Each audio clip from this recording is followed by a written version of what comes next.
Hospital અંદર કેવી હાલત ખરાબ થઈ ગઈ અને અમને 3 મહિના દોડાવ્યા, 35 થી 40 લાખ રૂપિયાનો ખર્ચો કર્યો. રિએક્શન આવ્યું, બેનને પીડા થઈ, એ વસ્તુ હકીકત છે, બરોબર, પણ અમારા વાકને લીધે આવ્યું, આ વસ્તુ ખોટી છે. એક બાજુ દર્દી દેવો ભવ નું સૂત્ર છે, બીજી તરફ ડોક્ટર એ ભગવાનનું સ્વરૂપ છે. ભગવાન નથી, ડોક્ટર સારવાર કરે છે, મહેનત કરે છે. એ મહેનત ઉપર તમારે ભગવાન જેટલો જ વિશ્વાસ રાખવાનો છે, એ વાત છે. પણ આ બંને વસ્તુમાં જ્યારે વિશ્વાસ જે છે એ તૂટે છે, અથવા તો એ જે વિશ્વાસ હતો એ વિશ્વાસ મુજબના પરિણામો નથી મળતા, ત્યારે જે ચિંતાજનક સ્થિતિ ઊભી થાય છે. એવો જ બનાવ રાજકોટમાં બન્યો છે, જેમાં એક મહિલા દર્દીને વાળ અને ચામડી ખરી જવાનો બનાવ બન્યો છે. અને એમનો આક્ષેપ છે કે ડોક્ટરની જે બેદરકારી છે, સારવારમાં ખામી છે, એના કારણે આવું થયું છે. અને 35 થી 40 લાખ રૂપિયા મારી પાસેથી ઉછેડ્યા છે. સાહેબના મિસ્ટેકના કારણે હું તમને આ વિડીયોમાં ફોટાના માધ્યમથી બતાવી છું. હોસ્પિટલ અંદર કેવી હાલત ખરાબ થઈ ગઈ અને અમને 3 મહિના દોડાવ્યા, 35 થી 40 લાખ રૂપિયાનો ખર્ચો કર્યો. આવું એમનું ચોંકાવનારું નિવેદન છે. બીજી તરફ ડોક્ટરોએ પણ ખુલાસો કર્યો છે કે તદ્દન વાત ખોટી છે, અને જે કાંઈ અમે સારવાર કરી છે એમાં દવાનું એમને રિએક્શન આવ્યું છે. કોઈ પણ દર્દીની તાસીર ઉપર જ દવા કામ કરે છે. રિએક્શન આવવું એ એક નેચરલ વસ્તુ છે. જરૂરી નથી ને કે બેદરકારી કોઈની નથી, ઈ મારા અને દર્દીના નસીબ. રિએક્શન તો ભાઈ મને આવી શકે, તમને આવી શકે, બરોબર છે. અમારા વાકને લીધે રિએક્શન આવ્યું, એ વસ્તુ ખોટી છે. ખૂબ જ આખો દિવસ મામલો ગરમાયો રાજકોટની અંદર, પરંતુ જે રીતની આખી હકીકત છે એ એવી છે કે ડોક્ટરે સારવાર કરી છે. ભાઈનો જે આક્ષેપ છે કે 35-40 લાખ રૂપિયા એમણે જે છે એ ખર્ચો કર્યો છે, ડોક્ટર એમ કહે છે કે ભાઈ અમારે ત્યાં આવો કોઈ પણ એમણે ખર્ચ કર્યો નથી, અને જો એમણે કાંઈ ચૂકવ્યા હોય તો એમની પાસે બિલ તો હશે ને. સાંભળો પહેલા તો. જે છે ને, જો મારે જોવું પડશે. પહેલી વાર 20-25 હજાર થયું હતું, બીજી વારનું બિલ 1 લાખ આસપાસ થયું હતું, ત્રીજી વારનું બિલ એને ભરેલું નથી, ઇવન મેડિકલનું બિલ પણ ભરેલું નથી. બિલ પેશન્ટે 25 લાખ ભરેલું હોય તો એનો રિસિપ્ટ તો હશે ને એની પાસે. સાહેબે આમ સમગ્ર મામલે કહેતો હતો ને કહેતી જેવા સ્વરૂપ સર્જાયું હતું. નમસ્કાર, હું છું કુમાર, આપ જોઈ રહ્યા છો ઇવનિંગ પોસ્ટ ન્યૂઝ. મિત્રો, ઇવનિંગ પોસ્ટ ન્યૂઝમાં આજે આપણે દર્દી અને ડોક્ટર ની વચ્ચે જે તણાવ ઉભો થયો છે, એમાં ડોક્ટરનું કહેવાનું એમ છે કે હજી પણ અમારું પેમેન્ટ બાકી છે. દવાની અસરથી જે કાંઈ એમને રિએક્શન આવ્યું છે એક નેચરલ બાબત છે. એમાં ડોક્ટર ખાલી સારવાર કરી શકે, અને એને જે સારવારની એને જે પરિણામ મળવું જોઈએ એમાં એને તાસીર ઉપર આખો બનાવ જે છે આવું બન્યું હોઈ શકે, અને બહુ જૂની બાબત છે. આ મામલે અમે જે છે medical council, police, collector, Gandhinagar આરોગ્ય વિભાગમાં પણ અમે ખુલાસા કરી ચૂક્યા છીએ. એટલે આ મામલો જે છે એ સામે આવ્યો છે. એ દર્દીનું હજી બિલ ચૂકવવાનું બાકી છે, એ પણ હોઈ શકે છે. પહેલા તો દર્દીને આપણે સાંભળીએ કે શું કહે છે. સ્કિનના ડોક્ટરે આ સાહેબની બધી દવા બંધ કરી દીધી. 9-10 સેટની દવા હાલતી હતી. હું અભણ છું, મને વાંચતા નથી આવડતું, પણ 10 સેટની દવા ચાલુ હતી. 10 સેટની દવા બંધ કરી દીધી સ્કિનના ડોક્ટરે, આ મેડિકલ હોસ્પિટલના ડોક્ટર. પછી અમને સાંજે ખબર પડી કે આ સાહેબને કાંઈ ખબર નથી પડતી, અને એના કારણે અમે પછી લગભગ અઢી મહિના થવા આવ્યા છે. પછી અમે બીજી હોસ્પિટલમાં એમ્બ્યુલન્સમાં લઈને વયા ગયા. ને અમને 4 દી સારવાર આપી સાહેબે, અને 4 દી અમને છૂટા કરી દીધા. શું તકલીફ હતી? તાવ હતો, ખાલી ફક્ત તાવ જ હતો. રિએક્શન હવે તો હું અભણ છું, આપણને કાંઈ ખબર નથી, પણ આખી ચામડી ઉતરી ગઈ. હું તમને ફોટા હમણાં બતાવું છું, ફોટા પણ વિડીયોમાં બતાવું છું. ફોટા પડ્યા છે. આખું ચામડું ઉતરી ગયું, બધાય માથાના વાળ વયા ગયા, 20-20 નખ વયા ગયા, બધું વયું ગયું. જો મિત્રો સ્પષ્ટ કહી રહ્યા છે કે ભાઈ આવી રીતનો આખો બનાવ બન્યો છે, મેં 35-40 લાખ રૂપિયાનો ખર્ચો કર્યો છે, વાળ ઉતરી ગયા છે, ચામડી છે. હકીકત છે, એમણે જે ફોટાઓ બતાવ્યા છે એમાં પણ એવું છે. બીજી તરફ ડોક્ટર એવું કહી રહ્યા છે કે જે કાંઈ એમને તાવ હતો, એ તાવ એટલો ગંભીર હતો કે બીજા ડોક્ટર નું કન્સલ્ટેશન લેવું પડ્યું હતું અને બીજા 3 થી 4 સુપર સ્પેશિયાલિસ્ટ જેને કહી શકાય એવા ડોક્ટરોએ પણ આ બેનની સારવારમાં ભાગ ભજવ્યો છે. અને જે કઈ એમની વાત છે કે 35-40 લાખ રૂપિયા ખર્ચો કર્યો છે એ તદ્દન ખોટી છે. ડોક્ટર શું કે છે એ પણ સાંભળો. જ્યારે આ ફરિયાદ થઈ એ પછી પેશન્ટના અને એના રિલેટિવ્સે મેડિકલ કાઉન્સિલ, પોલીસ સ્ટેશન, આરોગ્ય શાખા, જિલ્લા પંચાયત આ બધી જગ્યાએ એને કમ્પ્લેન કરેલી હતી અને બધી જગ્યાએ આ જે જવાબ અમે જેને આપેલો છે, ઇવન પોલીસ સ્ટેશને, આરોગ્ય શાખામાં કે કલેક્ટર ઓફિસ, ઇવન કલેક્ટર કચેરી અને national PMO office, CMO office, આ બધી જગ્યાએથી રૂબરૂ એ લોકોના જે તે માણસો છે એ સાહેબનું ઇન્ટરવ્યુ લઈ ગયા છે. એમને અમે રિટર્નમાં જવાબ આપેલો છે, કાગળિયા પણ એ લોકો સમક્ષ આખી ફાઇલ અને એ લોકોને આપેલી છે. અમારા વાકને લીધે પીડાણું એ વાત તદ્દન ખોટી છે.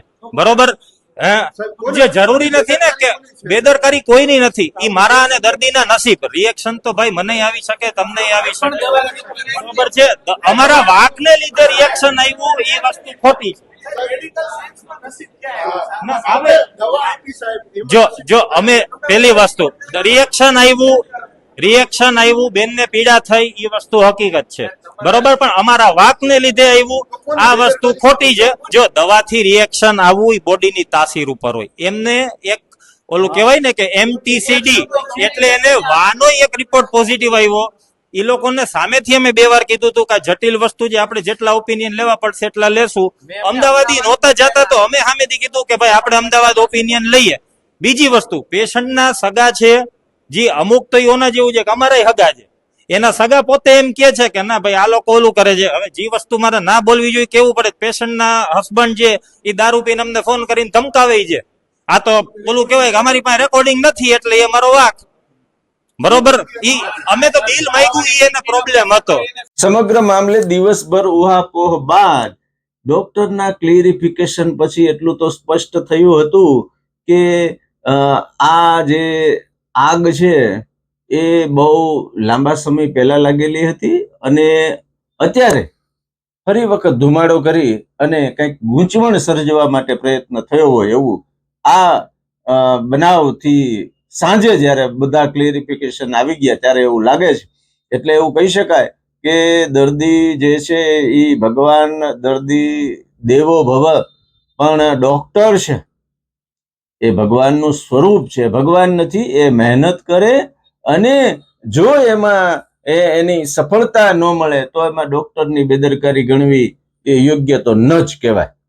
બીજી તરફ રાજકોટમાં એક બીજો ચોંકાવનારો બનાવ એ પણ છે કે એક પૌત્રએ મિલકતના ભાગ માટે, મિલકતના રૂપિયા માટે સગા દાદાની હત્યા કરી નાખી.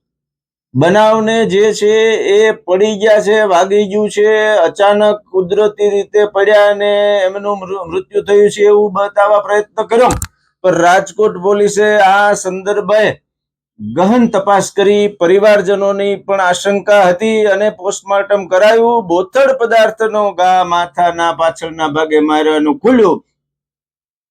એસીપી બારિયા શું કહે છે એ પણ સાંભળો. તારીખ 25/5/2026ના રોજ સરકારી હોસ્પિટલથી એક એમએલસી આવેલી, જેમાં અર્જણભાઈ દેવદાનભાઈ મિયાત્રા ઉંમર વર્ષ 73 મરણ જાહેર કરેલો. જે બાબતે પોલીસે આ મૃત્યુમાં કંઈ શંકા હોય એની શંકા ઉપજાવી પરિવારજનોની પૂછપરછ કરતા અંતે ઘણી પૂછપરછ બાદ તેમના જ પુત્ર મોહિત રમેશભાઈ મિયાત્રાણાઓએ હત્યા કરેલાની કબૂલાત કરેલી. જે બનાવ એ રીતે છે કે આ અર્જણભાઈ દેવદાનભાઈ મિયાત્રા છે જે એમના દાદા થાય છે, જેઓની જમીન તમાચણ ગામ છે ત્યાં 7 વીઘા જેવી જમીન છે. એ જમીનમાં એમનો આ પુત્ર જે છે મોહિત, એને એવું કીધું કે દાદા મને થોડી વાવવા આપો, ને વાવવા માટે આપેલી. તે દરમિયાન કીધેલું કે મને પૈસાની જરૂર છે, થોડા પૈસા આપો. એથી દાદાએ કીધેલું કે એક કામ કરતો આ જમીન ઉપર ધિરાણ લઈ લે અને ધિરાણ લઈને પછી તું તારે જમીન વાવ. તો આ એમના જે પૌત્ર મોહિત છે એને 2.5 લાખ રૂપિયાના ધિરાણ લીધેલું. ધિરાણ લીધા બાદ એ પોતે 1,54,000 જ ચૂકવી શકેલો. એના બાદ એ પૈસા ધિરાણના ચૂકવી શકેલો નહીં. જે ચૂકવણું બાદ એના દાદા છે અર્જણભાઈ એ ધિરાણ ચૂકવણી કરેલી. ત્યાર બાબતના આ બાબતની એમને ખટરાક ચાલતો હતો. એ બાબતનું મન દુઃખ રાખી અને 25 તારીખના રોજ આ બે વચ્ચે ઝઘડો થતા આ મોહિતભાઈ છે એ એમના ઘરે જઈ અને ઝઘડો કરી અને બોથર પદાર્થમાં એમને પાવર બ્લોક આવે પથ્થરનો, એ પથ્થરનો બ્લોક તથા લોખંડનું ટેબલ છે જે માથાના ભાગે મારી અને જેઓનું મૃત્યુ નિપજાવેલું છે. જિલ્લા પંચાયતના નવનિયુક્ત પ્રમુખ સંજય પીપળિયાને હજુ સત્તારૂઢ થયાના થોડા સમયમાં જ એમને પ્રમુખ પદ મેળવવા માટે જે કાંઈ ભાજપની અંદરો અંદર કેવા લોબિંગ હતા, અર્જુન ખાટરિયા જેવા સક્ષમ વ્યક્તિ જે છે એના જે ચાન્સીસ વધારે હતા, એના બદલે સંજય પીપળિયા પ્રમુખ બન્યા. અને અંદરખાને શું ચાલતું હતું એ એમના પુત્રએ બીજાને ફોન કરીને જે કાંઈ કીધું કે હવે જિલ્લા પંચાયતમાં આવતા નહીં હો, ફોટા પડાવવાનું જોશે તો પછી ત્યાં છે જોઈ લેશ.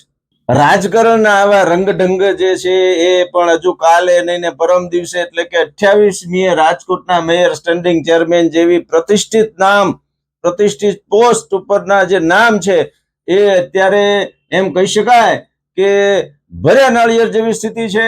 જે કાંઈ આસપાસના શહેરોમાં, મહાનગરપાલિકામાં જે રીતે વરણી કરવામાં આવી છે એ મુજબ આજે જે કાંઈ સૂત્રો પાસેથી જે કાંઈ માહિતી મળી છે એ મુજબ રાજકોટની અંદર બ્રાહ્મણ અને આહિર સમાજને જે છે એ આ ક્રીમ પોસ્ટ આપવામાં આવે એવા જેને કહી શકાય કે સોનેરી ચાન્સીસ બન્યા છે.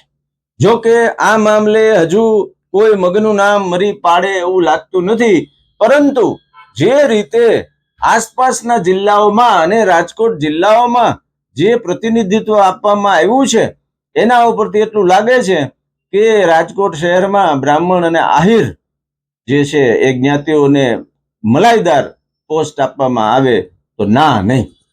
આગામી સમયમાં શું થાય છે એ આપણે જોશું અને આનું પણ આપણે એનાલિસિસ કરીશું. બીજી તરફ વિરોધ પક્ષના નેતાનું જે છે એ જેનું નામ ખૂબ ઉછળતું હતું એવા દીપ્તિબેન સોલંકીના પુત્રને દારૂ સાથે ઝડપાઈ ગયા પછી આ આખા મામલે મોટું રાજકારણ ખેલાયું હોય એવું પણ અમુક કોંગ્રેસીઓ માની રહ્યા છે. જે હોય તે, પરંતુ આ પ્રકરણ હવે દીપ્તિબેન સોલંકીને નડે છે કે કેમ એ પણ મોટો પ્રશ્ન થવાનો છે.